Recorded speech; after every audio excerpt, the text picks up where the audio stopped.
Eh, Hoy vamos a tener nuestra clase conforme a lo que ya habíamos anunciado el martes pasado. Recuerdan que quedó un texto para la lectura, que ustedes pudieran entonces leer ese texto y a partir de ahí poder entonces revisar algunos aspectos de lo que queremos trabajar siempre con las herramientas que ya hemos compartido. El martes pasado estuvimos revisando nuevamente la estructura de los pequeños relatos que hablan de gestos o actos simbólicos en los profetas. En este caso, el libro de Ezequiel, yo les pasé la lista, pues tiene varios textos con este tipo de formato. Y decíamos que había una estructura básica que podemos encontrar en este libro a partir de estos elementos que tienen que ver con los textos de gestos o actos simbólicos. Decíamos que la estructura esencialmente tiene primero el llamado o la orden que recibe el profeta de realizar el gesto o el acto simbólico. Luego nos encontramos con la realización. El profeta en este caso entonces realiza la acción y luego encontramos una explicación o el sentido o el significado de ese acto o de ese gesto simbólico.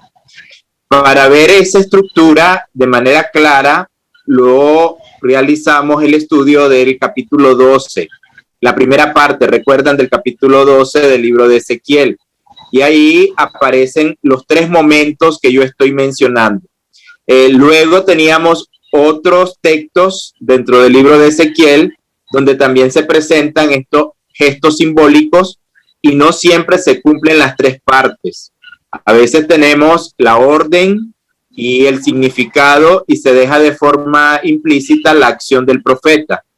A veces tenemos la orden y la acción y no se nos da el significado de manera clara, sino que tenemos que interpretar nosotros como lectores qué significa o cuál es el sentido de ese gesto o de ese acto simbólico que está realizando el profeta. Por ello decíamos también que es sumamente importante leer nuestros textos bíblicos a partir del contexto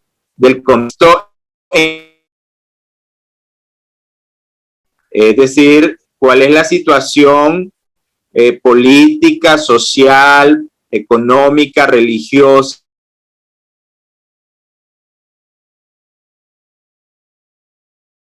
mayor sentido y significado cuando conocemos ese contexto histórico. Por ello, cuando no se nos da el significado del gesto, podemos recordar ese contexto, esa palabra profética, y podemos comprender mejor nosotros también ahora esos posibles sentidos y significados. Lógicamente, luego tenemos que hacer nuestro ejercicio hermenéutico, que es también pensar qué nos dice ese texto a nosotros ahora, qué podemos aplicar de ese pasaje a la vida personal, a la vida familiar, a la vida eclesial y comunitaria. De qué manera Dios nos está hablando también hoy a través del texto de los profetas. Eso lo hacíamos revisando esa primera parte del capítulo 12, porque también dijimos que este capítulo 12, de manera interesante, se puede dividir en tres momentos. Tenemos dos gestos simbólicos y luego se cierra con una llamada al tema de la pertinencia que tiene la palabra profética para los contemporáneos del profeta Ezequiel.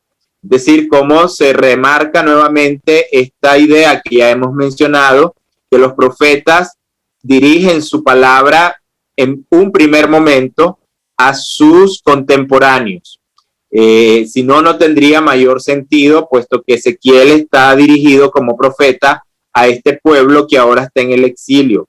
Y desde ahí se encarna la palabra profética. Tiene un sentido y un significado primero para estos exiliados judíos que se encuentran en Babilonia juntamente con Ezequiel. Luego el texto puede y de hecho tiene otros sentidos y significados desde las lecturas y relecturas que se realizarán de manera posterior. Es más, sabemos cuando se hace un estudio muy cuidadoso de los textos bíblicos que estos textos sufrieron esos cambios a partir de relecturas posteriores y desde ahí entonces también otras comunidades en otro momento añaden aspectos importantes a los textos proféticos para contextualizar ese mensaje profético en otros momentos de la historia del pueblo. Luego el texto ya queda fijo una vez que se canoniza. Una vez que ya el texto se considera sagrado, entonces ya no se toca y lo que se tienen son interpretaciones. Se hacen relecturas en otros momentos de la historia para también comprender qué es lo que Dios comunica a través de los textos para la comunidad creyente en distintos tiempos. Esa tarea nos corresponde también ahora. Nosotros ahora releemos el texto de Ezequiel y nos preguntamos cuál es el mensaje, qué es el querigma bíblico acá, donde nosotros podemos también contextualizar y encarnar esa palabra para nuestro contexto. Entonces, pero repito, lo importante ha sido en el ejercicio, primero meternos en el texto y poder conocer más a fondo qué es lo que el texto comunicó en su momento a los contemporáneos del profeta Ezequiel, es decir, a los que recibieron en primer lugar esta palabra profética, que repito, ya lo hemos dicho, son los exiliados judíos que han sido llevados a Babilonia. Ahora bien, hemos dejado una herramienta que es este círculo o cuadro hermenéutico, en este caso, un cuadro hermenéutico para trabajar con más cuidado los principales aspectos que encontramos en un texto cuando lo estamos leyendo y releyendo. En este caso hablamos de los personajes, quiénes son los personajes que intervienen en el texto que estoy estudiando, qué hacen, qué dicen, qué sienten, cómo se relacionan entre sí. Luego también son importantes los tiempos y los lugares, dónde se ubican las escenas, qué espacios se construyen, qué escenarios tenemos, donde los personajes están actuando e interactuando. ¿Qué tiempos se mencionan en el texto que vale la pena rescatar para comprender también el sentido y significado que estos elementos pueden tener en nuestra lectura? Luego los movimientos son importantes y hablábamos que hay movimientos externos, movimientos internos.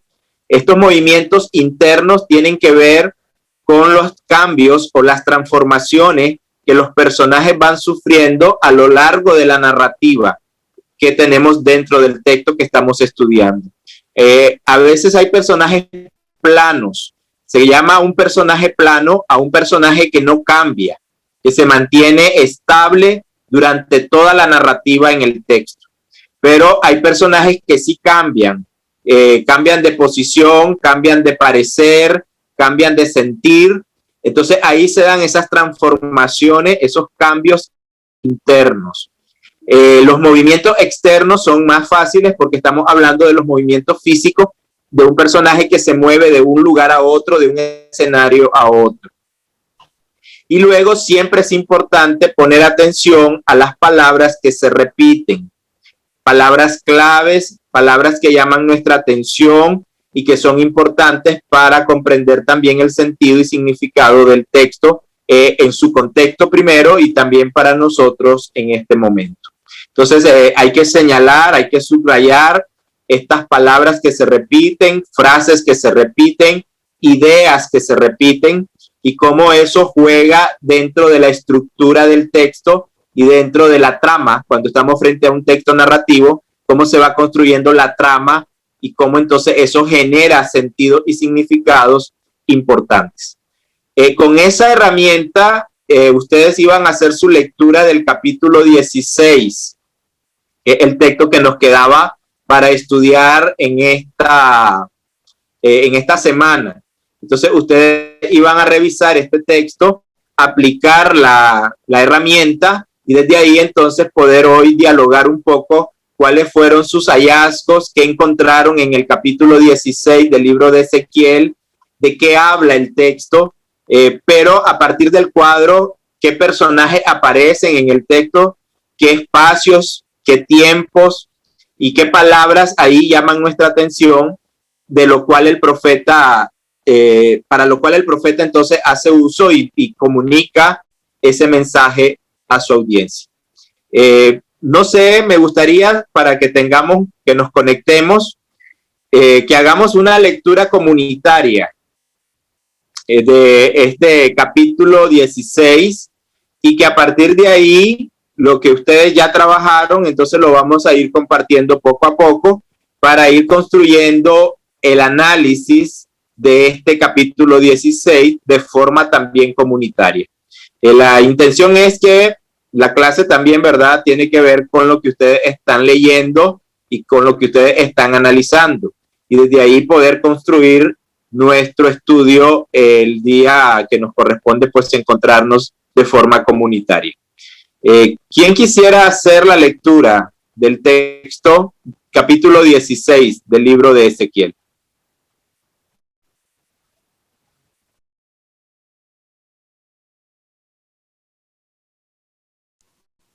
Pastor, yo entendí e hice según mi tarea, pero del capítulo 13.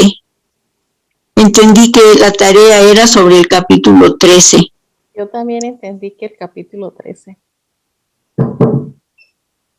Ok, estamos ahí todos, porque si no, entonces probablemente yo soy el que di, o el que estoy ahorita en el capítulo que no. Sí, pastor, mire, yo aquí lo apunté, capítulo 13. Es mi hoja de hace 8 días. Ok, perfecto. No hay problema. Si trabajamos con el capítulo 13, entonces vamos a trabajar con él. Y luego vamos a pasar, para la siguiente semana estaríamos trabajando con el capítulo 16, de acuerdo al plan entonces que podemos seguir. Lo que pasa es que no vamos a poder abarcar todos los capítulos uno por uno, era lo que yo había conversado con la pastora, porque no tendremos el tiempo, ¿no? Son 3 meses y queremos trabajar como los textos más representativos y queremos llegar a textos claves, por ejemplo, el texto de los pastores, que es muy importante más adelante, y el famoso texto de los huesos secos, del Valle de los Huesos Secos, que es un texto, digamos, emblemático en el libro de Ezequiel. Pero bueno, vamos poco a poco. Tratemos ahora entonces, si la tarea no la hicieron con el capítulo 13, vamos entonces a concentrarnos en el capítulo 13. Y ya queda apuntada la tarea de la próxima semana, que sería el capítulo 16. Entonces, muy bien, si alguien por favor hace la lectura del capítulo 13 y luego ya comenzamos nuestro análisis. Yo la hago, pastor. Ezequiel 13. Vino a mí palabra de Jehová diciendo: Hijo de hombre, profetiza contra los profetas de Israel que profetizan, y di a los que profetizan de su propio corazón: oíd palabra de Jehová. Así ha dicho Jehová el Señor: hay de los profetas insensatos que andan en pos de su propio espíritu y nada han visto. Como zorras en los desiertos fueron tus profetas, oh Israel. No habéis subido a las brechas, ni habéis edificado un muro alrededor de la casa de Israel, para que resista firme en la batalla en el día de Jehová. Vieron vanidad y adivinación mentirosa. Dicen: ha dicho Jehová, y Jehová no los envió. Con todo, esperan que él confirme la palabra de ellos. ¿No habéis visto visión vana, y no habéis dicho adivinación mentirosa? Pues que decís: dijo Jehová, no habiendo yo hablado. Por tanto, así ha dicho Jehová el Señor: por cuanto vosotros habéis hablado vanidad y habéis visto mentira, por tanto, he aquí yo estoy contra vosotros, dice Jehová el Señor. Estará mi mano contra los profetas que ven vanidad y adivinan mentira. No estarán en la congregación de mi pueblo, ni serán inscritos en el libro de la casa de Israel, ni a la tierra de Israel volverán, y sabréis que yo soy Jehová el Señor. Sí, por cuanto engañaron a mi pueblo, diciendo, paz, no habiendo paz, y uno edificaba la pared, y he aquí que los otros la recubrían con lodo suelto. Di a los recubridores con lodo suelto que caerá. Vendrá lluvia torrencial, y enviaré piedras de granizo que la hagan caer, y viento tempestuoso la romperá. Y he aquí, cuando la pared haya caído, ¿no os dirán dónde está la embarradura con que la recubristeis? Por tanto, así ha dicho Jehová el Señor, haré que la rompa viento tempestuoso con mi ira, y lluvia torrencial vendrá con mi furor, y piedras de granizo con enojo para consumir. Así desbarataré la pared que vosotros recubristeis con lodo suelto, y la echaré a tierra, y será descubierto su cimiento, y caerá, y seréis consumidos en medio de ella, y sabréis que yo soy Jehová. Cumpliré, diré, no existe la pared, ni los que la recubrieron. Los profetas de Israel que profetizan acerca de Jerusalén, y ven para ella visión de paz, no habiendo paz, dice Jehová el Señor. Y tú, hijo de hombre, pon tu rostro contra las hijas de tu pueblo que profetizan de su propio corazón, y profetiza contra ellas. Y di, así ha dicho Jehová el Señor, hay de aquellas que cosen vendas mágicas para todas las manos, y hacen velos mágicos para la cabeza de toda edad, para cazar las almas. Para mantener vida, y habéis de profanarme entre mi pueblo por puñados de cebada y por pedazos de pan, matando a las personas que no deben morir y dando vida a las personas que no deben vivir, mintiendo a mi pueblo que escucha la mentira. Por tanto, así ha dicho Jehová el Señor, he aquí yo estoy contra vuestras vendas mágicas con que cazáis las almas al vuelo. Yo las libraré de vuestras manos y soltaré para que vuelen como aves las almas que vosotras cazáis volando. Romperé asimismo vuestros velos mágicos y libraré a mi pueblo de vuestra mano, y no estarán más como presa en vuestra mano, y sabréis que yo soy Jehová. Por cuanto entristeciste miras el corazón del justo, al cual yo no entristecí, y fortalecisteis las manos del impío, para que no se apartase de su mal camino, infundiéndole ánimo. Por tanto, no veréis más visión vana, ni practicaréis más adivinación, y libraré mi pueblo de vuestra mano, y sabréis que yo soy Jehová. Amén. Gracias, hermana. Entonces, bien, tenemos un texto bastante amplio.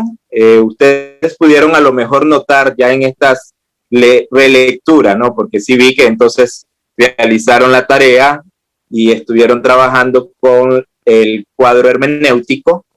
Pudieron notar que hay varios quiebres en el texto, así como lo hicimos con el capítulo 12, que de alguna manera se conecta con este capítulo 13.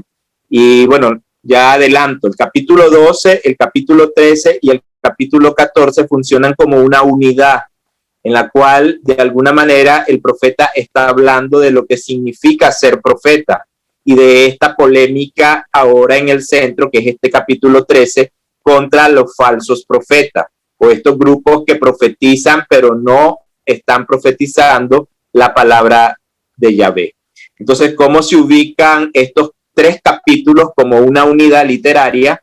Pero dentro del capítulo 13 hay varios elementos que se pueden ir cortando, pero todos relacionados entre sí por distintas frases o distintas palabras que ya ustedes probablemente ya notaron, que conectan las pequeñas partes en las cuales podemos dividir el texto. Muy bien, tenemos entonces nuestro capítulo, ya lo hemos leído. ¿De qué habla el texto? Para comenzar, ¿quiénes son los personajes mencionados en el texto que ustedes lograron visualizar al hacer el ejercicio? ¿Quiénes son esos personajes y cómo se relacionan estos personajes entre sí? Yo, pastor. Sí, hermano. Los personajes son Dios, el profeta, el pueblo, los falsos profetas de las mujeres que adivinan.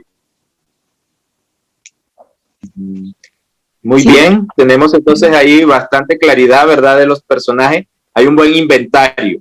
Entonces, Dios aparece desde el inicio y cierra el texto. Siempre es interesante que en estos textos el personaje de Dios abre, inmediatamente podemos verlo, ¿no? El primer verso, vino a mí palabra de Jehová diciendo. Entonces, es la palabra del Señor la que llega al profeta. Y esta fórmula que encontramos aquí es típica en los textos proféticos. El davar, la palabra de Dios que llega al profeta. Y casi siempre vamos a ver que los oráculos inician con esta expresión, que es como una fórmula técnica dentro de los libros o de la literatura profética. Vino palabra del Señor al profeta, o como está acá, vino a mí, en primera persona, vino a mí el davar del Señor. Y ya luego se nos comunica el contenido de esa palabra. Y el último verso cierra precisamente con esa misma idea, ¿no?, que ya hemos visto que es típica en el libro de Ezequiel y que no es acá solamente donde la encontramos, ya la vimos en el capítulo 12 y en otros textos. Y cuando todas estas cosas sucedan, ustedes sabrán que yo soy Jehová, que yo soy el Señor. Entonces, acá es muy interesante porque hemos dicho que este personaje Dios entonces domina todo el escenario, de principio a fin. Y luego están los otros personajes, como ya mencionó la hermana, ¿no? El profeta Ezequiel, está el pueblo también, que está como un personaje importante, y luego estos grupos a los cuales se dirigen estas palabras, porque ya vimos que acá la palabra se dirige a estos llamados falsos profetas y a este grupo también de profetisas que aparecen acá de manera ya más particular.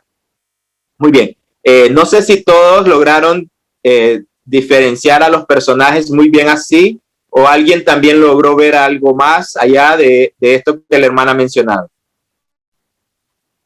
Pues yo interpreto que son brujas.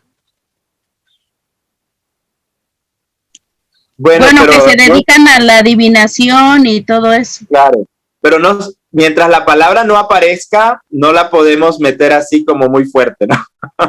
Además que podemos hablar del sentido que tuvo, sí, el sentido que tuvo el concepto de brujas en otro momento, ¿no? Recordemos bajo el cristianismo, en la Edad Media, luego estos grupos, no solo brujas, herejes, los que pensaban distinto a la iglesia oficial del momento.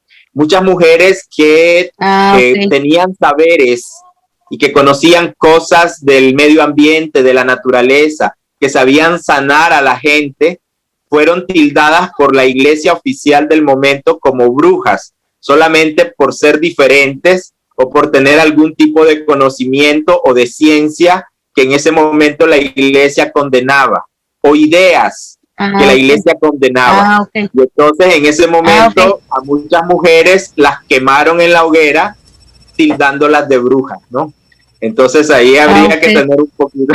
Acá creo que está el texto hablando, refiriéndose a otro tipo de prácticas también comunes en la Edad Media antigua, en el Medio Oriente antiguo. Y que bueno, luego trataremos de revisar con un poquito ahí de más cuidado estos términos y estos conceptos, pero que sí llaman la atención, ¿verdad?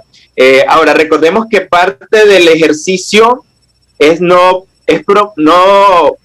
llevar al texto interpretarle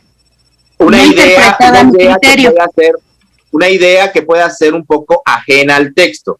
Es decir, mi concepto de bruja es un concepto que me lo ha dado el cristianismo y un poco, ¿verdad?, este concepto que yo puedo tener en este momento.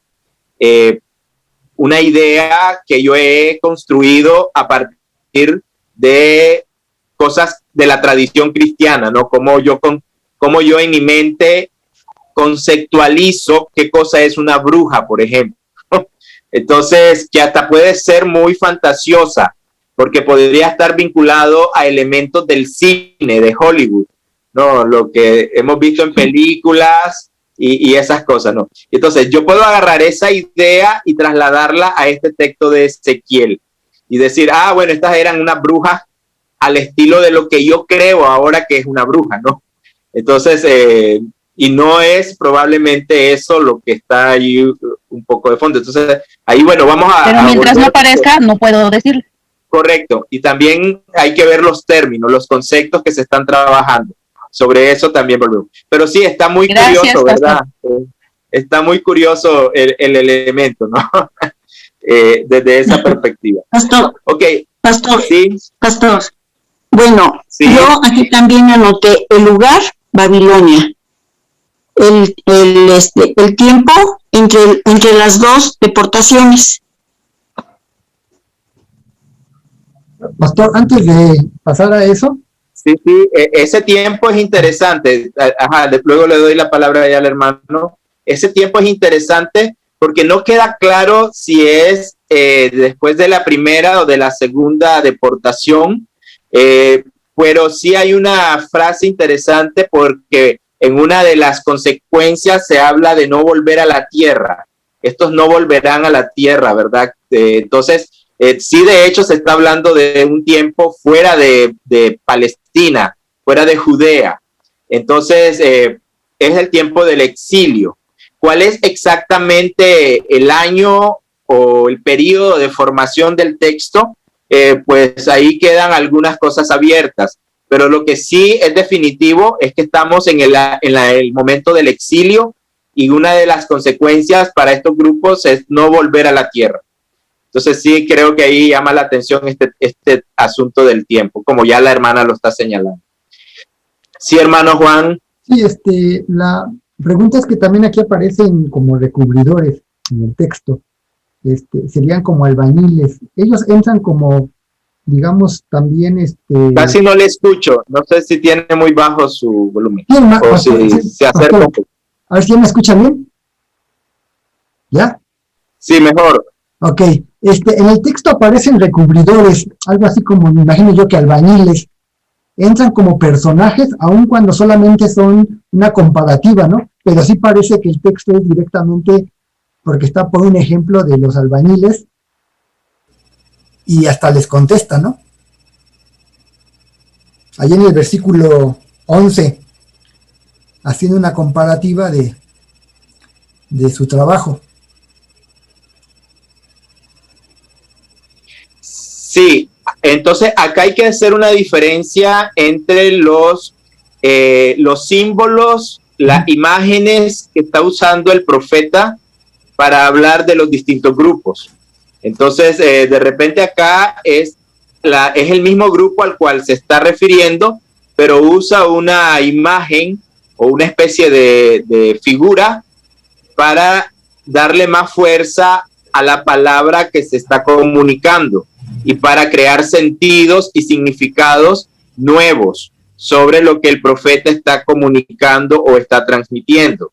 Entonces, uno lo podría, dentro del inventario, uno puede distinguirlo, ponerlo tal vez entre un paréntesis, para saber que ahí tenemos también una figura importante que está vinculada a un grupo. Porque también recordemos que tenemos personajes individuales y tenemos personajes colectivos. Dios es un personaje individual. El profeta Ezequiel es un personaje individual. Pero a veces, ya si hablo del pueblo, el pueblo ya es un personaje colectivo. O el grupo de los falsos profetas a los cuales se está dirigiendo ya también son personajes colectivos. Al menos que se dirija a una persona en particular. El monarca, por ejemplo, o el sacerdote, y ya con un nombre. Entonces ya tendríamos personajes ahí individuales. Pero acá también hay que hacer esa diferencia entre los personajes individuales y los personajes colectivos con los cuales se va interactuando dentro del texto. Porque de alguna manera el texto termina generalizando un poco la situación al usar a los personajes colectivos. Pastor. Sí, hermano. Yo creo que ese es un acto simbólico, ¿no? Lo de la pared cubierta con lodo suelto. ¿Ese es el acto simbólico? Donde se mencionan los recubridores. Es un acto simbólico. Y para ello entonces se habla de estos albañiles, como menciona el hermano, ¿verdad? Que están haciendo el acto simbólico, pero es una referencia directa al grupo de estos profetas a los cuales se dirige Ezequiel.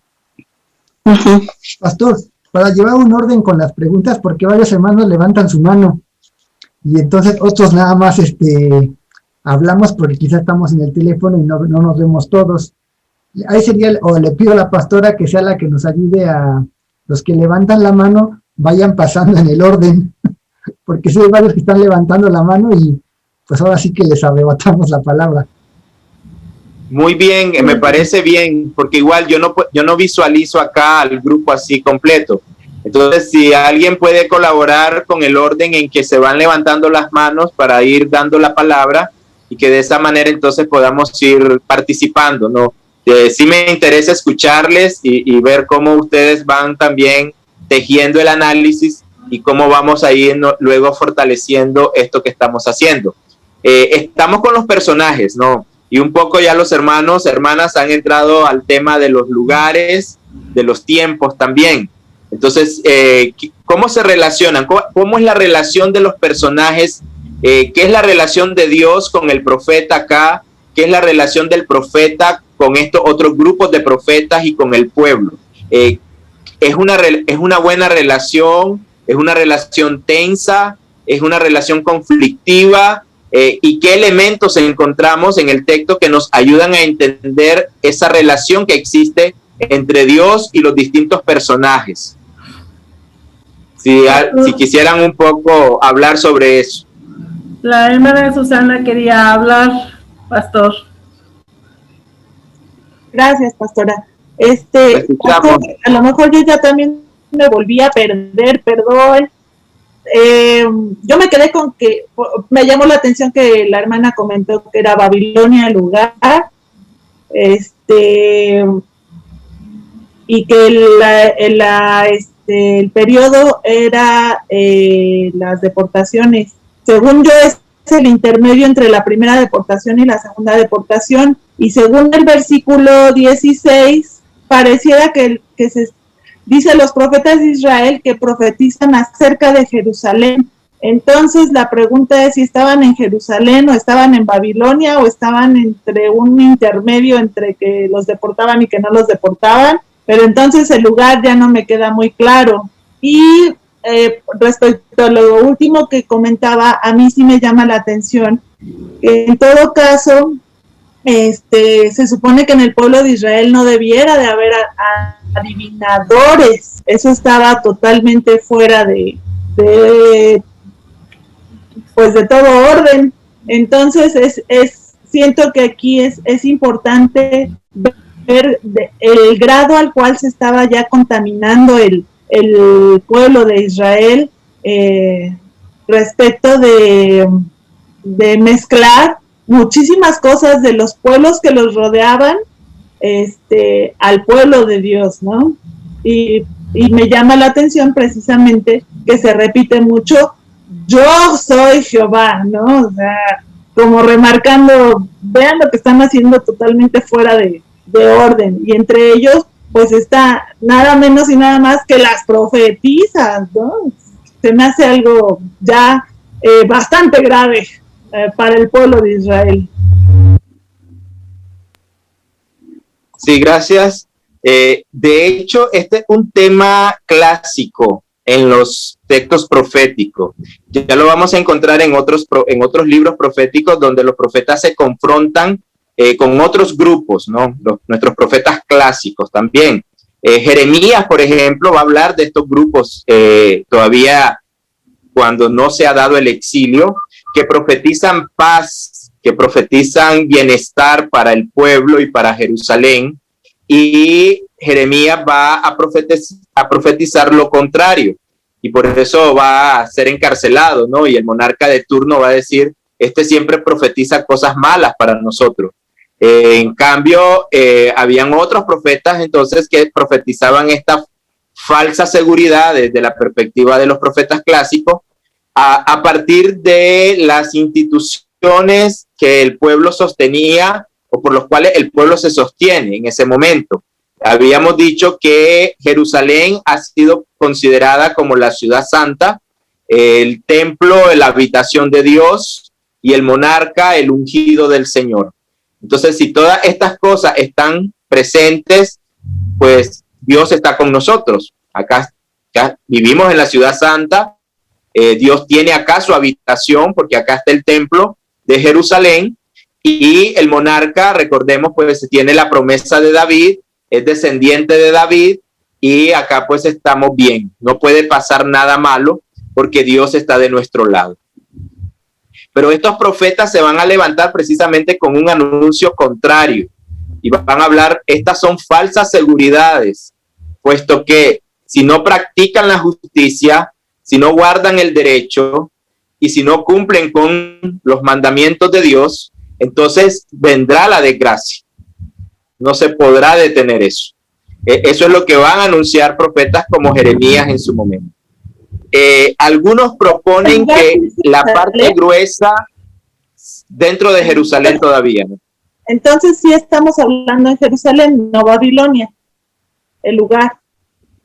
Precisamente la propuesta es la siguiente. Es muy probable que el texto tenga como base un oráculo más antiguo que tiene lugar entonces todavía en Jerusalén y antes del exilio. Pero luego este texto, recordemos, es retocado, es releído desde la experiencia de los exiliados. Y entonces, como también la situación que vive el pueblo ahora desde el exilio se entiende desde estos ecos proféticos donde ya se había hablado de profetas que no estaban diciendo la verdad, en cuanto que no comunican la palabra de Yahvé, sino lo que ellos mismos están sintiendo o lo que ellos mismos están pensando. Que es un poco, ¿verdad?, lo que vos mencionabas en el verso 16, sobre el tema de la paz y sobre Jerusalén, esta visión, ¿no?, del grupo de las profetisas que aparece acá. Y ahora, nuevamente el verso 17 habla de que ellas profetizan de su propio corazón. Profetiza entonces no lo que Yahvé dice, no es la palabra de Yahvé, sino lo que ellas están pensando o sintiendo y que se lo están adjudicando a Yahvé. Eso es un poco lo que vamos a encontrarnos en los profetas clásicos. Cuando un profeta es considerado falso, cuando no habla la palabra de Yahvé, sino que habla su propio sentir. Entonces Yahvé no ha comunicado ninguna palabra y los profetas están diciendo que Yahvé dice algo, cuando Yahvé no está diciendo nada. Entonces esa es un poco la cuestión. Pero de fondo es cómo le creemos a Ezequiel que lo que él dice sí es palabra de Yahvé. Y cómo se va a desacreditar al otro. Entonces luego viene el tema del cumplimiento. Entonces, si la palabra del profeta no se cumple, entonces no era Yahvé el que hablaba. Y por ello la insistencia en el libro de Ezequiel de decirnos, cuando esto suceda, ustedes sabrán que yo soy Yahvé, que yo soy el Señor. Es decir, el que ha dicho esto. Y no solo lo ha dicho, sino que lo ha hecho. Entonces ahí está un poco y un profeta verdadero dentro de los profetas clásicos.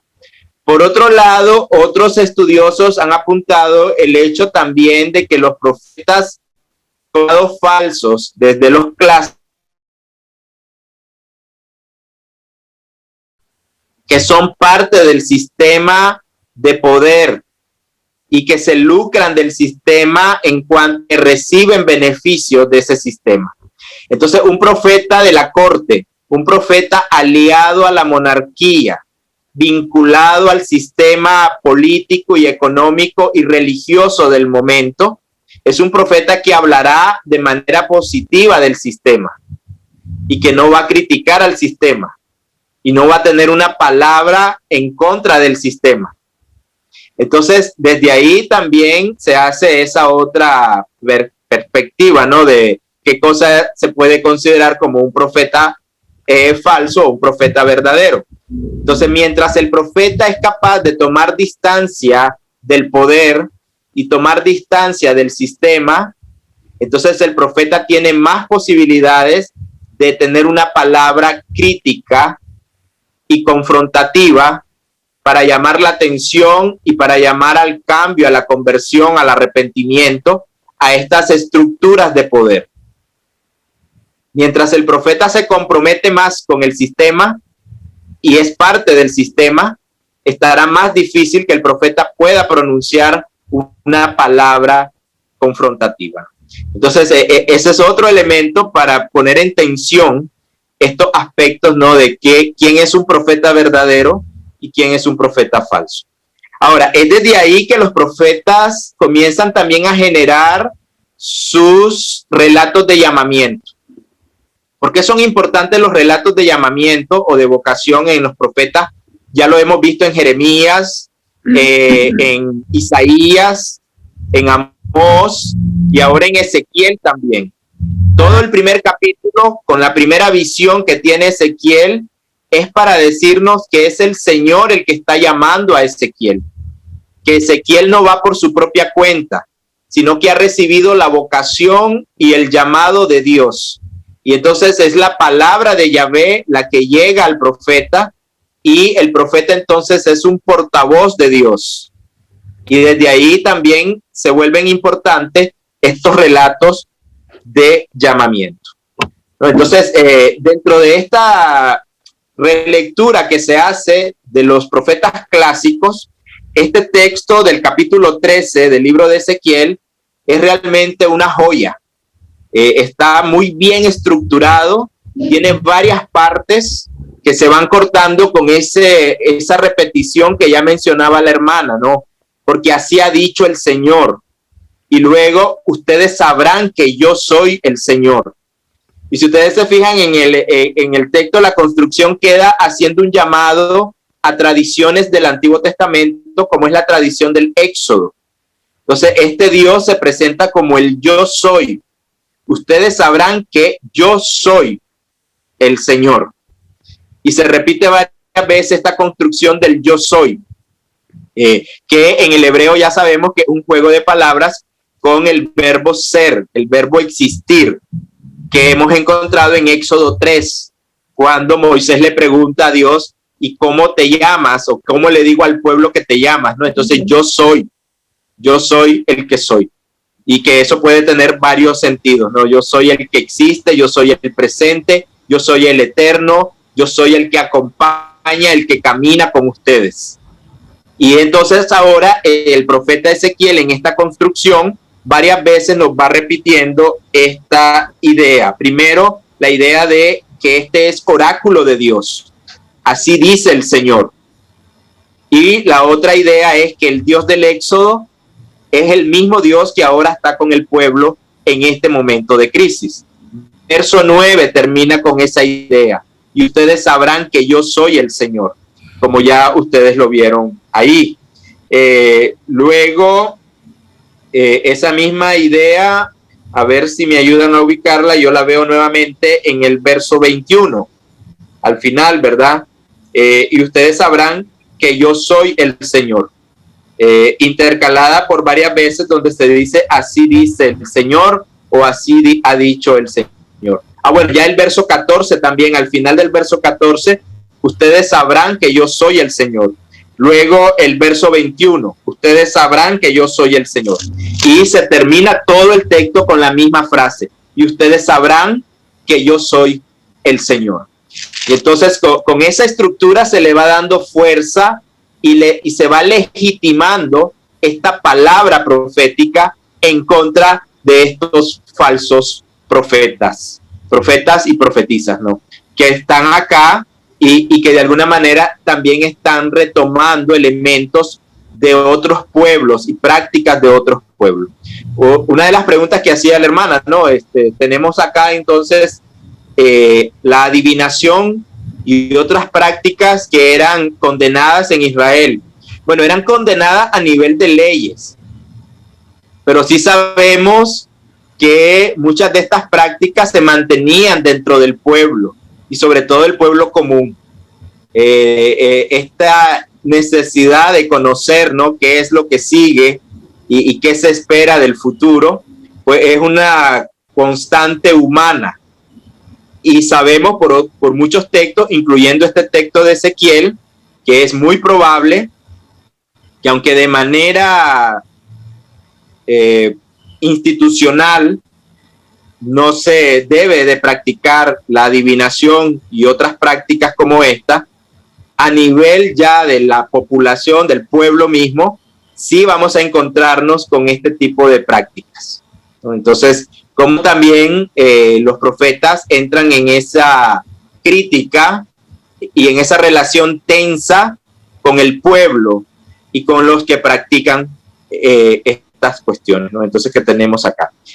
Si algo se critica y si hay un llamado de atención sobre esto, es porque sí se practicaban y es porque sí había probablemente una especie también de sincretismo entre la fe yavista y otros elementos propios de pueblos que estaban ahí cercanos a Israel y que fácilmente se podían entonces intercambiar cierto tipo de ideas y de prácticas. Y eso lo vimos un poco también cuando analizábamos el tema de las imágenes, ¿se acuerdan? Todo este asunto de los toros y el tema de las imágenes y cómo se usaban dentro de muchos lugares de adoración, lugares altos, para tener estas referencias también más visuales de lo que era la divinidad. Es decir, esta idea de un único Dios y de un Dios invisible no es muy antigua. Es una idea ya posterior al exilio. Antes de eso, el pueblo pues practicaba y tenía otro tipo de elementos importantes para vincular con el culto, con la fe y con la vida religiosa. Entonces, son elementos que van cambiando poco a poco, no cambian de la noche a la mañana. Y que hay una evolución también ahí teológica dentro de los textos también. Muy bien, no sé si aclaré un poco ahí la pregunta o más bien enredé más, pero la idea es que podamos visualizar esas secciones dentro del texto también y cómo cada una de las secciones va siendo construida con esta parte. Hay una estructura, no sé si lograron identificar la estructura en el texto. Se inicia siempre con esta introducción profética de la Dabar de Dios. Vino palabra del Señor. Luego se identifica al profeta, hijo de hombre, un término que ya hemos visto y que conocemos muy bien. Y luego la orden, profetiza. Entonces miren bien cómo se va construyendo el texto a partir de estos elementos clásicos. La palabra de Dios que llega al profeta, la orden de profetizar. Y luego, ¿quiénes son estos destinatarios? No, de la profecía. Profetiza contra los profetas de Israel. Y luego viene lo que hay que decir. Y que es entonces el llamado de atención. Así ha dicho el Señor. Y comienza con una lamentación. Ay de los profetas insensatos que andan en pos de su propio espíritu y nada han visto. Y esto es muy interesante, ¿no? El llamado acá, de nuevo, de que no es la palabra de Yahvé la que anuncian estos profetas, sino lo que ellos creen, lo que ellos sienten, inspirados por su propio espíritu, no por el espíritu de Yahvé y no por la visión de lo que Yahvé les ha mostrado. Entonces, desde ahí ya hay una llamada interesante de cara al profeta Ezequiel, que ha visto la gloria de Dios ya en el primer capítulo, la primera visión. Él ha visto la gloria de Dios, la apariencia de la gloria de Dios, y él ha recibido la palabra de Yahvé. Y luego entonces podemos ver que la estructura va en ese sentido. palabra recibida, orden de profetizar, el destinatario de la profecía, luego el contenido, que generalmente en este caso va a ser una llamada de atención en contra de. Se nos dice qué es lo que han hecho y luego cuáles van a ser las consecuencias de estas acciones. Entonces, eso es lo que vamos a ir encontrando luego con el corte de, y cuando estas cosas sucedan, ustedes sabrán que yo soy el Señor. Y luego entonces volvemos muchas veces a ese nuevo inicio, por tanto así ha dicho el Señor. Varias veces aparece eso, ¿no? Por cuanto así ha dicho el Señor. Y vino entonces esa palabra de Dios al profeta. De esa manera vamos viendo estas relaciones también. ¿Cómo se relaciona Dios con el profeta? ¿Qué relación tiene Dios con estos falsos profetas? ¿Y qué relación también tiene Dios con el pueblo a partir de cada uno de estos elementos? ¿Y qué imágenes se utilizan para hablar de esas relaciones y de esas consecuencias que vamos encontrando para estos diferentes grupos sobre los cuales se habla en el texto? Pastor. Hay muchas acusaciones y siempre es bueno sacar esos inventarios, ¿verdad? Muy bien. Si alguien más quería hacer algún comentario sobre el cuadro hermenéutico, los hallazgos y los elementos que ustedes fueron encontrando. Yo, pastor. Adelante, pastor. Hermano. Escuchamos. Sí, lo referente a los profetas verdaderos. Aquí en el versículo 5 dice: no habéis subido a las brechas, ni habéis edificado un muro alrededor de la casa de Israel, para que resista firme en la batalla en el día de Jehová. Entonces, ahí yo no sé si esté bien, ¿verdad? Pero dice, este es un acto simbólico, porque un profeta verdadero era como una atalaya. Una atalaya está a lo alto mirando cuando viene alguna cosa, alguna tempestad, digamos, y está listo para prevenir al pueblo de lo que puede suceder. Y eso se diferencia, ¿verdad?, de los profetas falsos. Sí, muy bien. Y esto está muy bien vinculado. Ha señalado muy bien acá el elemento, porque esto está muy bien vinculado con el llamado que ha recibido Ezequiel de ser atalaya. Y se acuerdan que lo vimos en la primera parte. Hay dos textos en el libro de Ezequiel donde se reafirma esta tarea que tiene Ezequiel de ser un atalaya. Y precisamente al ser atalaya se le llama a tener ese cuidado para con el pueblo, advertir al pueblo cuando va por mal camino para que se arrepienta y de esa manera pueda encontrar salvación.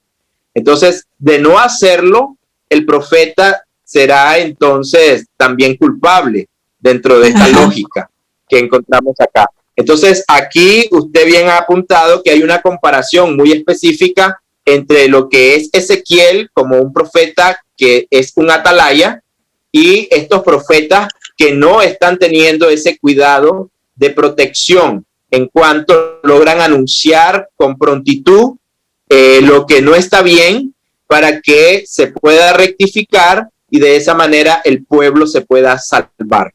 Entonces, ahí hay una llamada de atención muy interesante. Ahora, ustedes, esa es el otro elemento que ya hemos venido señalando. ¿Cómo se van trabajando con estas imágenes? El profeta utiliza varias formas de llamar la atención de su auditorio, en este caso de estos grupos. Por ejemplo, en el verso 4, un verso antes del 5 que usted nos estaba haciendo la referencia, lo llama zorras. Entonces acá tenemos una imagen sacada, ¿verdad?, de la vida natural. Literalmente los profetas no son animalitos, no son zorras, pero se usa la imagen. Luego se usa la imagen del edificador, así como se vuelve a usar en el verso 11 que ya mencionaba el hermano Juan, cuando se habla de estos albañiles.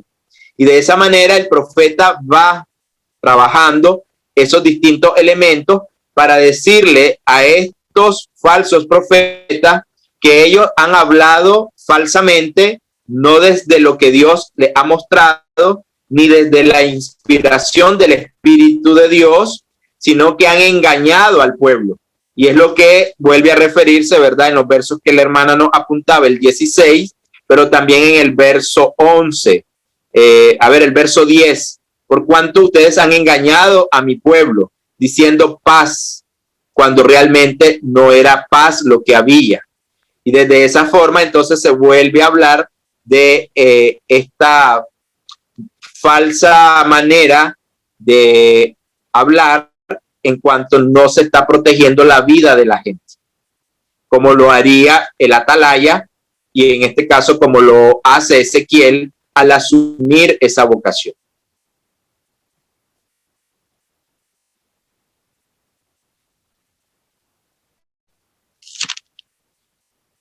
Bien, en las palabras y frases que se repiten, bueno, ya hemos mencionado algunas. No sé si ustedes encontraron alguna otra palabra o frase que les llamó la atención y que para ustedes tiene algún sentido importante dentro de nuestra relectura.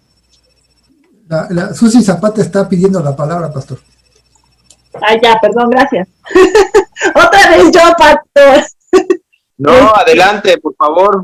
Justo ahorita me llamó la atención, precisamente en el versículo que menciona la hermana, en el 5, para que resista firme en la batalla en el día de Jehová. El día de Jehová es el que me brinca,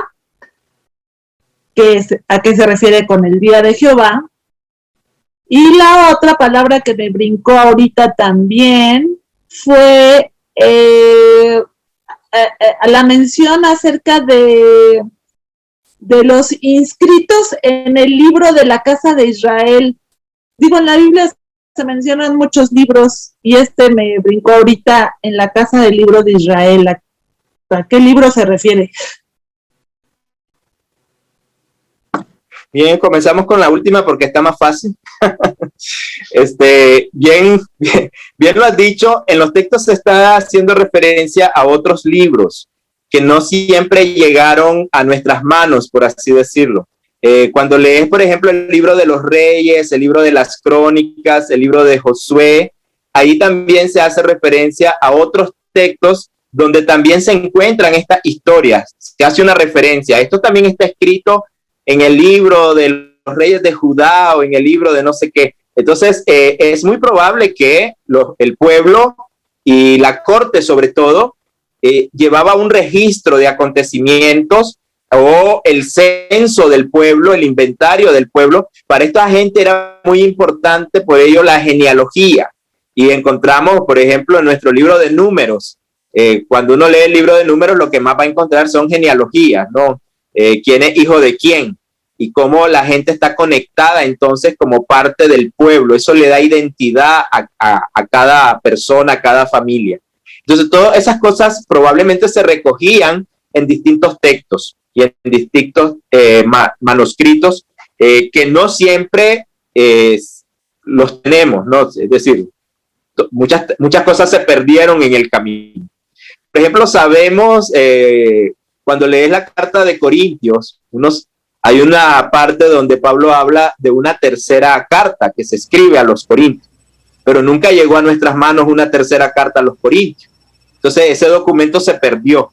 Entonces tenemos una primera y una segunda carta, pero todo parece indicar que Pablo escribió una tercera carta que nunca conocemos. A lo mejor los arqueólogos llegan a descubrir algo de estas cosas en algún momento y nos sorprenden, ¿verdad? Por ahí, porque siguen habiendo investigaciones y excavaciones y por ahí pueden encontrarse todavía cosas interesantes. O en el futuro. Nosotros hablamos de lo que tenemos y de lo que conocemos, pero la arqueología y la ciencia sigue avanzando en ese sentido. Entonces, es importante saber que habían otros escritos y que no siempre vamos a tener todo el panorama completo, porque muchos documentos no llegaron o no han llegado a nuestras manos en ese sentido. Ahora, esta expresión del día del Señor es una expresión que no es propia de Ezequiel. Ya los profetas anteriores a Ezequiel ya también habían hablado de este día del Señor, refiriéndola especialmente para el día de la salvación, el día en que Dios viene para liberar al pueblo y para defender al pueblo. Entonces ese día es del Señor, es Dios quien actuará. Y en algunos textos este día también se conoce como el día de la venganza de nuestro Dios. Hay otros profetas que van a hablar en esos términos, un día de la venganza, como el día también del Señor, en el sentido de que si Dios va a proteger al pueblo y Dios va a hacer justicia, entonces habrán también quienes van a temblar, los que cometen la injusticia, los que están oprimiendo y los que están causando daño al pueblo. Entonces para ellos este día del Señor no puede ser un bonito día o un día así, ¿verdad? Como que bien, esperamos el día del Señor. Pero para el pueblo que sufre, para los que tienen la esperanza en que Dios va a liberarles, entonces hablar del día del Señor es algo bueno, es evangelio, es buena noticia. No así para los opresores, y no así para los que ese día del Señor se convierte también en un día de juicio de Dios. Luego en la apocalíptica esto va a ir tomando otros elementos, ¿no? Para hablar entonces como de ese día final, del juicio final. Entonces como el gran día también, ¿no? Del final. Pero acá en los profetas no tiene ese sentido todavía apocalíptico, como para pensar en un día, ¿verdad?, último de la historia en el cual Dios juzgará y será el fin. No, acá tiene más un sentido de esperanza para los que están sufriendo y quienes esperan entonces ese día del Señor, como un día de salvación, un día de liberación, un día de redención. Entonces hay varias maneras de irlo entendiendo, y en la literatura profética tiene más un sentido entonces de un Dios que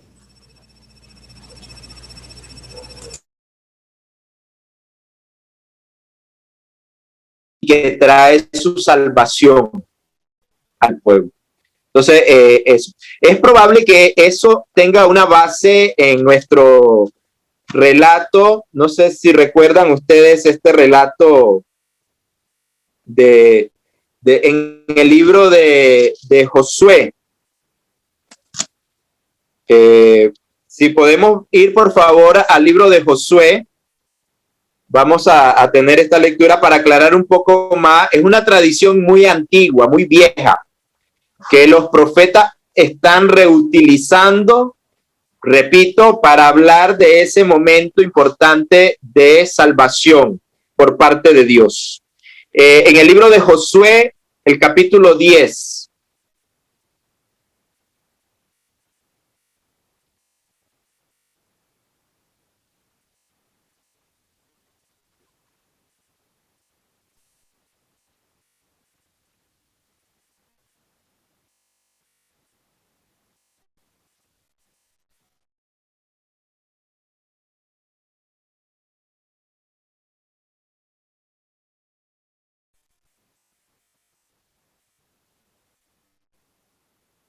Del verso 7 al verso 14. Vamos a leer 7 versículos. Del verso 7 al verso 14. ¿Quién puede ayudar con la lectura? Adelante, hermana.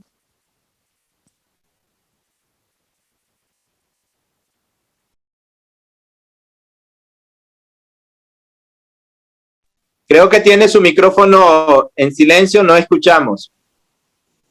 ¿Yo, pastor? Sí, por favor.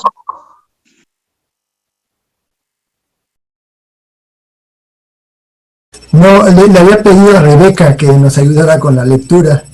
Rebe, no te escuchamos. No sé si tengas problemas con tu micrófono. No puede, pastor. Alguien más si quiere hacer la lectura. Yo, pastor. Muy bien, Dice, adelante, hermana. Y habló Josué de Gilgal, él y todo el pueblo de guerra con él y todos los hombres valientes. Y Jehová dijo a Josué, no tengas temor de ellos, porque yo los he entregado en tu mano y ninguno de ellos prevalecerá delante de ti. Josué vino a ellos de repente, habiendo subido toda la noche desde Gilgal. Jehová los llenó de consternación delante de Israel y los hirió con gran mortandad en Gabaón y los siguió por el mismo que sube a Bet-Jorón y los hirió hasta Aseca y Maceda. Y mientras iban huyendo de los israelitas a la bajada de Bet-Jorón, Jehová arrojó desde el cielo grandes piedras sobre ellos hasta Aseca. Y murieron, y fueron más los que murieron de las piedras del granizo que los hijos de Israel mataron a espada. Entonces Josué habló a Jehová el día en que Jehová entregó al amorreo delante de los hijos de Israel y dijo en presencia de los israelitas: Sol, detente en Gabaón, y tú, luna, en el valle de Ajalón. Y el sol se detuvo y la luna se paró hasta que la gente se hubo vengado de sus enemigos. Dice, ¿no está escrito esto en el libro de Jafet? Y el sol se paró en medio del cielo y no se apresuró a ponerse así un día más. Y no hubo día como aquel, ni antes ni después de él, habiendo atendido Jehová a la voz de un hombre, porque Jehová peleaba por Israel. Gracias, hermana, por la lectura. Amén. Entonces, este relato, que es muy antiguo, es el que inspiró luego toda esta tradición del gran día del Señor. Un día que duró más de lo normal. Y en el relato, como hemos leído, junto con la lectura de la hermana, la acción principal es de Dios. Dios es el que consternó al ejército enemigo. Dios es el que arrojó piedras, granizos. Y para que no quede duda, dice que murieron más por las piedras del granizo que por lo que los israelitas hayan hecho. Y luego es Él entonces el que lleva la salvación al pueblo. Él es el que los libera. Él es el que pelea por el pueblo. Y entonces, a partir de esta tradición del día, ¿no? Y entonces se menciona en el verso, como ya lo vimos, 14, y no hubo día como aquel, ni antes ni después, en el cual Dios salvó al pueblo. Ese es el día del Señor. Y este día del Señor se convierte en una tradición importante luego en la literatura profética para hablar de esa esperanza que el pueblo ahora tiene, en el cual Dios volverá a manifestar su salvación y volverá a liberar al pueblo y volverá entonces desde esa perspectiva a juzgar, a traer justicia. Entonces es importante ver cómo una tradición se convierte en un elemento clave para la relectura. Luego, repito, en otros textos tendrá otros sentidos y otros también significados. Depende del texto donde lo estamos leyendo. Muy bien, hermanos y hermanas, vemos entonces que los textos están llenos de una riqueza increíble. Acá el profeta en este capítulo 13 hace uso de muchas imágenes nuevamente y figuras para comunicar este mensaje y oponerse a estos grupos que no hablan la palabra de Yahvé desde la perspectiva del profeta Ezequiel, sino que son inspirados por su propio sentir y por lo que Yahvé no les ha mostrado.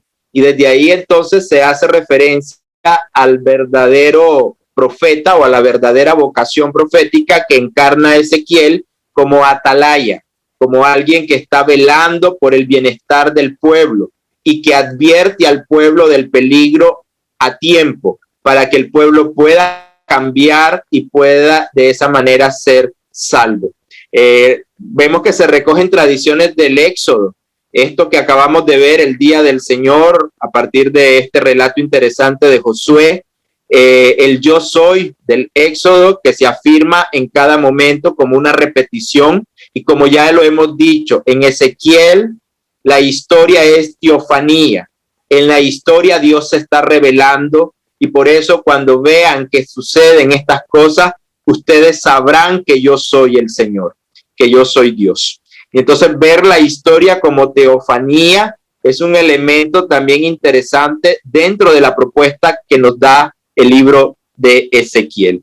Y luego entonces también volver a poner en perspectiva estas tensiones entre los distintos grupos que anunciaban distintas cosas para el pueblo y cómo no siempre el anuncio de lo positivo, en este caso se anuncia paz, se anuncia bienestar, pero el pueblo en este momento no es eso lo que va a vivir porque no ha guardado la justicia y el derecho.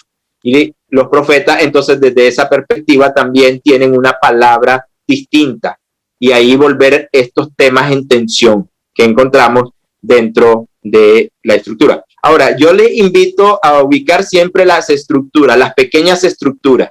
Las repeticiones en los textos, como ya lo vimos en el capítulo 12, nos ayudan a hacer las pequeñas divisiones. Dentro de este capítulo 13 hay varios momentos donde se afirma esta palabra de Dios que se dirige a través del profeta, se nos dice la audiencia, se nos dice qué es lo que se comunica, que en este caso son llamados de atención en contra de, y luego las consecuencias, qué es lo que entonces esta palabra trae también como una consecuencia. Podemos ver esas estructuras y poderlas delimitar para luego ir analizando cada una de las pequeñas partes y ver el conjunto, cómo todo se relaciona con estas ideas de que finalmente Yahvé hará lo que ha anunciado. Y estos profetas falsos, por lo tanto, quedarán al descubierto.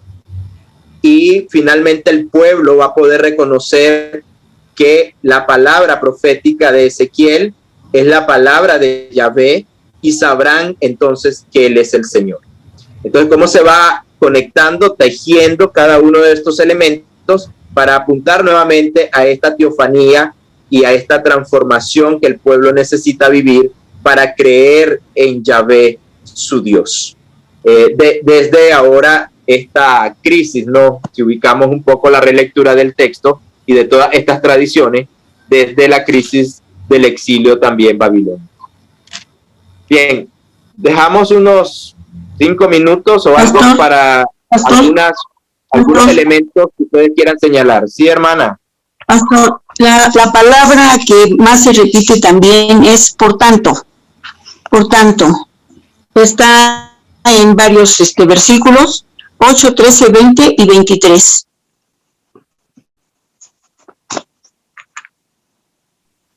Sí, y esa es una fórmula completa, porque generalmente por tanto es una llamada para introducir el oráculo. Por tanto, así ha dicho Jehová el Señor. Entonces, por tanto, hay que entenderlo, donde la hermana nos lo ha ido señalando, el verso 8, por ejemplo, por tanto, así ha dicho Jehová el Señor. El verso, el 13 que usted mencionaba, por tanto, así ha dicho Jehová el Señor. El 20, por tanto, así ha dicho Jehová el Señor. Entonces, es una fórmula completa que hay que considerar acá. Es una llamada de atención para introducir el oráculo de Dios. Entonces, oráculo del Señor, y se nos dice la palabra que se refiere a ese dicho de Dios.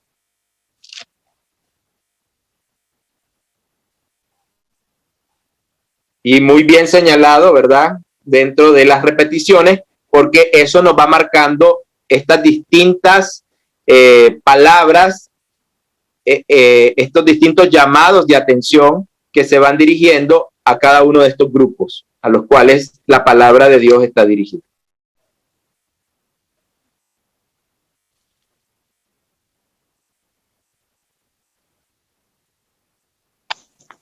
Gracias, pastor. Bien, ¿no? Si hay algún otro comentario final o alguna pregunta que queda todavía dentro de nuestro análisis. Pastor, en el mismo... perdón. No, tú. En el mismo lectura de Josué, hablando de los libros que no teníamos, habla de el de Yacer, ¿verdad? Sí, de lo que ahí usted mencionó, que no. sí, en la Biblia hay muchísimos textos que no aparecen. Y la pregunta es para usted, cuando Pablo también habla de que le dice, ustedes lean esta carta y lo de la Odisea les pasen su carta. Para usted la carta de la Odisea es una que no se encuentra y que algún día la podríamos tener, o como algunos dicen que es la carta a los Efesios. ¿Usted qué dice? Bien. No, pienso que es un documento que no se encontró en su momento, ¿no? Que se perdió por ahí. Si se lo va a encontrar en el futuro, pues no sé. Y sería interesante si se llega a encontrar qué cambiaría de nuestro Nuevo Testamento o cómo arrojaría luz al actual Nuevo Testamento que tenemos, y a lo mejor nos damos sorpresas ahí interesantes, si fuese el caso, ¿no? De hecho, la carta a los Efesios, por su lenguaje, por su estructura, por los temas que trata, etcétera, es posterior a Pablo.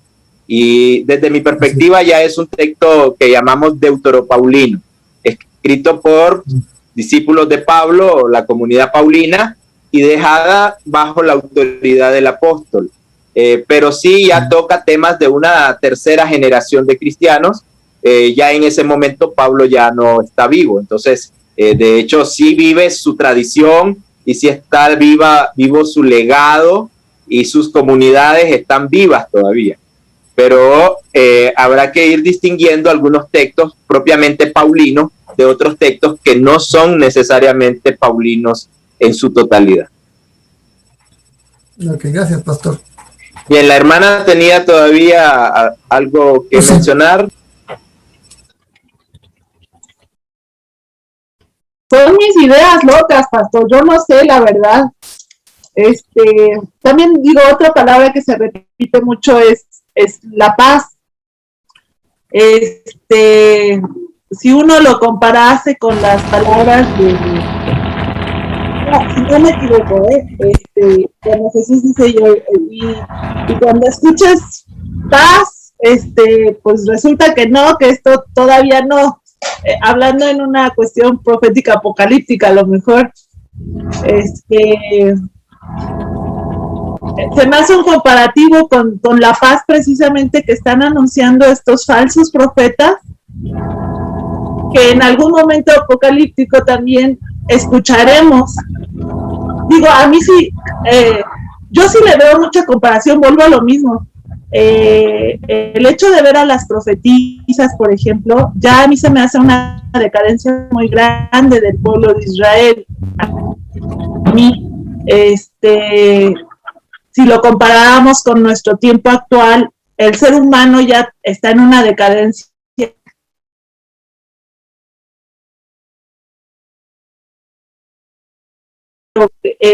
que está cubierta de mentira. Y esa es otra de las partes proféticas en las cuales también nosotros tenemos que estar atentos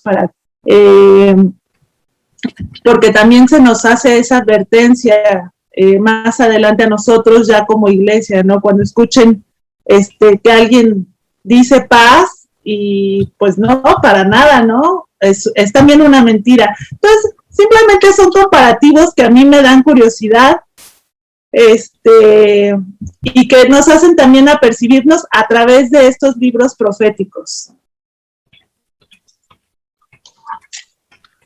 Sí, creo que de nuevo por ello es que es importante la contextualización que hemos venido mencionando, ¿no? Estos textos hablan de estos profetas que profetizan un bien frente a una amenaza en un contexto de mucha corrupción, de mucha violencia, de mucha opresión y de mucha injusticia. Entonces los profetas que también encarnan una palabra de Dios desde los sectores más vulnerables, desde los oprimidos y desde los empobrecidos, entonces esta paz anunciada no puede ser tan así, porque desde la perspectiva de los profetas la paz no existe si no hay justicia. La justicia y la paz se besarán, en una imagen muy bella, ¿no? que podemos recordar de los profetas. Y no hay paz verdadera sin la práctica de la justicia. Entonces creo yo que hay un reclamo acá también histórico en cuanto a construir una comunidad y una sociedad distinta, bajo criterios distintos, de los cuales a veces tenemos, ¿no? Donde prima la violencia y la injusticia. Entonces, desde ahí creo yo que hay que también revisar esa perspectiva. Creo que cuando vemos los evangelios, de nuevo hay ese llamado importante de buscar el reino de Dios y su justicia, como lo primero, ¿no? Y lo más importante.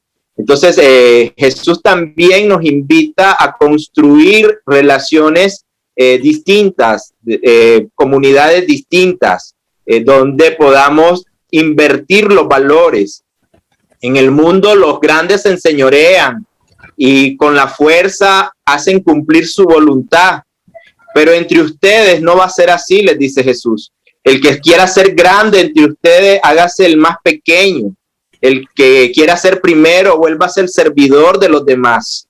Es decir, Jesús invita a la construcción de comunidad, invirtiendo los valores del mundo y asumiendo los valores del reino de Dios. Y lo propone como proyecto que es posible, ¿no? El reino de Dios que viene. Vénganos tu reino, oramos nosotros el Padre nuestro. Hágase aquí esa voluntad tuya, que es romper con estas estructuras y estos sistemas de injusticia y proponer cosas distintas. Entonces, es decir, sí hay una tensión luego escatológica, apocalíptica, pero creo que siempre hay que tener un poquito de cuidado de no trasladarlo todo al final de los tiempos y al más allá. También hay que rescatar que de la propuesta profética nos invita a trabajar aquí y ahora y de manera urgente en esa construcción del reino, que es el proyecto de Jesús y que se inspira en todas estas propuestas de los profetas. Jesús también fue un profeta en su momento, en ese sentido de llamar la atención a practicar la justicia, la misericordia, la compasión, la solidaridad, y desde ahí entonces invertir los valores del mundo frente a los valores del reino. ¿Qué implica eso? También es soñar. Los profetas también soñaban. Y aunque hay textos así fuertes como este, más adelante vamos a ver otros textos de Ezequiel, y eso pasa con los demás profetas, donde también Ezequiel consuela al pueblo y lo invita a levantarse, porque Dios les va a traer tiempos nuevos, tiempos de renovación. Isaías lo va a decir con su imagen de un cielo nuevo y una tierra nueva. Dios quiere recrearlo todo y quiere traernos otro tiempo distinto al que tenemos tal vez ahora. En ese sentido, me parece importante ir por la vida con cierto sentido de esperanza y de optimismo, para construir también comunidades que sean un referente para el mundo. Entonces, no caer en la pasividad en cuanto, bueno, ya esto se acaba, no hay nada que hacer, dejemos que las cosas sigan como están, hasta llegar a decir pues que las cosas están como están porque eso es lo que Dios quiere.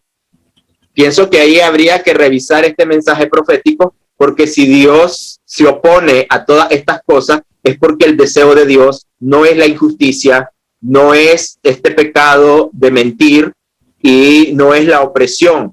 El deseo de Dios es otro. Entonces, ¿cómo conectamos con el deseo de Dios a partir de la propuesta de los profetas? También ahí hay un desafío, creo, para nosotros como creyentes y también como iglesia, en este tiempo, en este momento. Muy bien, hermanos y hermanas. Creo que Pastor, una última, Sí, pastor. hermano. Por Sí, favor. hermana. Rey estaba pidiendo bueno. la palabra. Rey pidiendo la palabra. Perdón, es que yo no veo. Ok, Perdón. tenemos un orden. Que hable la hermana y luego los que están pidiendo palabra les vamos dando el orden. Pastor, para nuestro tiempo, sí, para nuestro tiempo, lo que yo veo en este capítulo 13 es que también debemos de tener cuidado, como nos dice, ¿verdad?, en la palabra de Dios, que vendrán falsos maestros que aún a los escogidos engañarán. Así como había en esta época los falsos profetas, también tenemos esa advertencia para nuestro tiempo, y eso es lo que yo puedo sacar de este capítulo 13. Gracias, pastor, y discúlpenme, ya no voy a hablar. No, tranquila, hermana. Lo que pasa es que yo no sé cómo vamos con el tiempo. Yo sé que ustedes también tienen un horario, pero por mi parte, feliz. Lo que sí, por ello yo repito, no creo que el texto y muchos otros textos de los profetas siempre nos llaman a mantener nuestros ojos abiertos, y no solo los ojos, no, todos nuestros sentidos, a estar atento al mover de Dios en la historia, y cómo entonces identificamos también esos signos de la presencia de Dios en la historia, en nuestra historia y en este tiempo que vivimos. No todo es negativo, el Espíritu de Dios sigue soplando. Y cómo sopla hoy el Espíritu de Dios, la Ruá de Dios, y cómo sopla para regenerar, para renovar, para recrear, para traer vida. Y como veremos en otros textos de este libro lindo del profeta Ezequiel, este Espíritu entonces quiere precisamente restaurar al pueblo para que el pueblo pueda tener una vida digna, una vida plena y una vida abundante. Pero no para esperar que eso suceda en el más allá solamente. Dios quiere que ya comencemos a disfrutar de esa bendición y de ese shalom que Él nos da desde ya, y que podamos nosotros ser también canales de bendición para que eso sea posible. Entonces, desde ahí creo que sí hay que mantener esa dinámica de atención y acción, de estar atentos para poder colaborar con Dios en la misión que Él tiene en el mundo. Y ahí me parece que sí, que vale sí todas estas, todos estos elementos que ustedes están señalando. Y por mi parte, pues gracias nuevamente, el tiempo, la participación, toda la riqueza de los comentarios, y Dios les bendiga y les guarde, y que con su gracia nos podamos encontrar la próxima semana.